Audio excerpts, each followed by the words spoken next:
Geek Citadel. Welcome to Bullet Points, where I list what I liked and disliked about a game, so you can take my list, compile it with others, and see if you want to rent, buy, or watch the game on YouTube.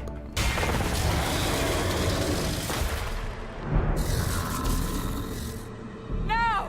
The Breach appears in the sky of Thetis and spills demons and ghosts into the world to terrorize the citizens.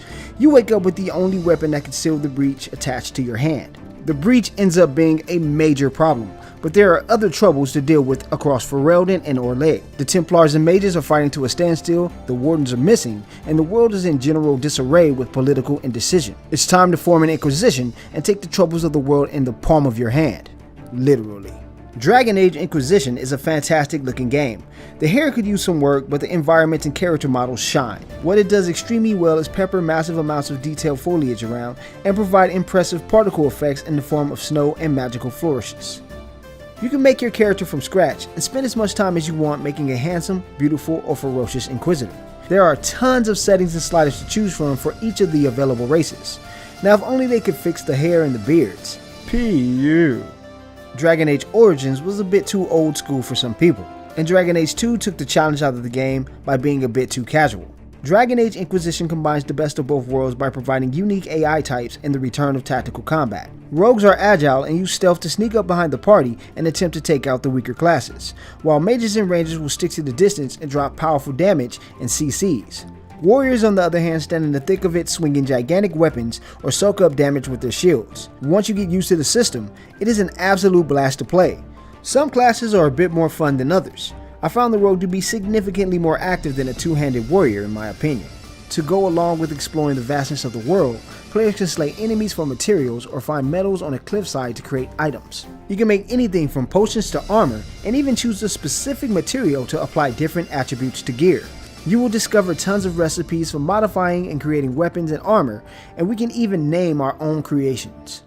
The War Room is a game within a game. It's similar to many of the social titles you would see on Facebook. You send people out on time missions to earn the Inquisition reputation, items, and even new recruits for your army. It also supplies us with a significant amount of missions to discover and solve on our own, so we can bring more people to our throne to pass judgment over them like an episode of Game of Thrones. After you return from the bogs, we discovered this man attacking the building with a goat.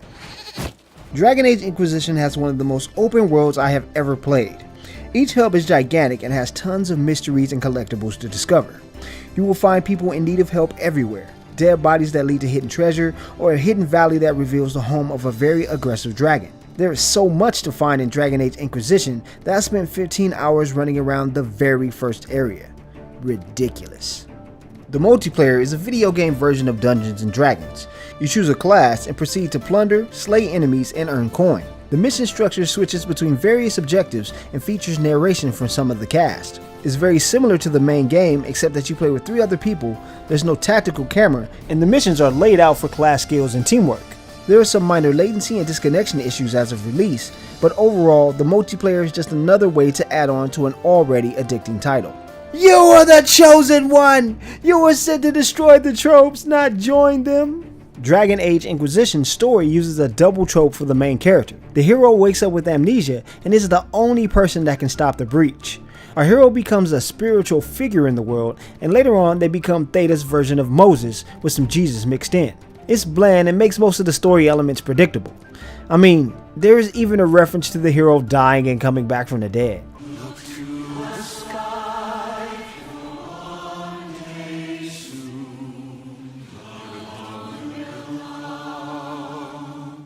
I'm happy to have horses in the game, but they can use some better animations. Look, I'm not asking for Red Dead Redemption type fidelity or anything, but maybe something that looks a bit more convincing. Simply putting wind trails behind my character as he rides a slow horse is bad form. The selection button is used for too many interactions. You use it to mount, jump, loot, open doors, and so much more. However, it is likely that you'll jump instead of interacting, or vice versa. This is a pain in the butt, and I wish they could have figured out how to separate jump from all the other interactions. I'm gonna go through it? I'm gonna try to go through it. God damn it. Get away from here, horse. Get out of here. Shit.